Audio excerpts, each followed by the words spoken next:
అందుకే అపోస్తులైన పౌలు గారు కూడా ఒక మాట అంటాడు. ఎక్కడ అంటే రోమపత్రికలో ఒక మాట అంటాడు. 10వ అధ్యాయము 9వ వచనంలో కూడా ఒక మాట అంటాడు. అది కూడా చదువుతాను చూడండి. అదేమనగా యేసు ప్రభు అని నీ నోటితో ఒప్పుకొని దేవుడు మృతుల్లో నుండి ఆయన లేపనని నీ హృదయమందు విశ్వసించిన ఎడల నీవు రక్షించబడదువు.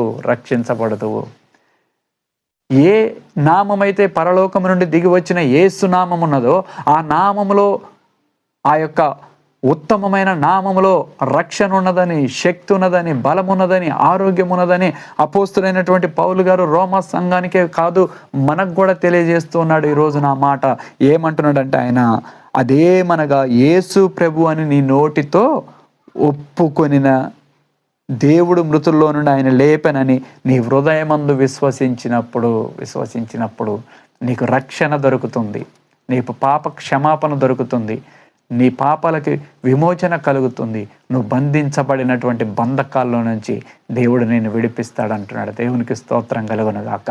కాబట్టి పిల్లరా, ఏది ఉత్తమమైనది అని మనం అనుకుంటే అపోస్తులైన పౌలు గారు కూడా చెప్తున్న మాట ఏమిటంటే యేసు నామమే ఉత్తమమైనది. ఆ నామములో గనుక నువ్వు ప్రార్థించగలిగితే, ఆ నామములో గనుక నువ్వు మోకరించగలిగితే, ఆ నామాన్ని గనుక నువ్వు విశ్వసించగలిగితే, ఆ నామాన్ని గనుక నువ్వు నమ్ముకోగలిగితే ఎక్కడ కూడా ఆ నామం నిన్ను విడిచిపెట్టదు అని చెప్తున్నాడు. ఎందుకు అనంటే పిల్లరా, అపోస్తులైనటువంటి పౌలు గారి జీవితాన్ని కూడా మనం దగ్గరగా గమనిస్తే పిల్లరా, ఆయన కూడా అనేకమైన శ్రమలు పడి, అనేకమైన ఇబ్బందులు పడి, అనేకమైనటువంటి ఇబ్బందుల్లో గుండా దేవుని కొరకు బ్రతికాడు.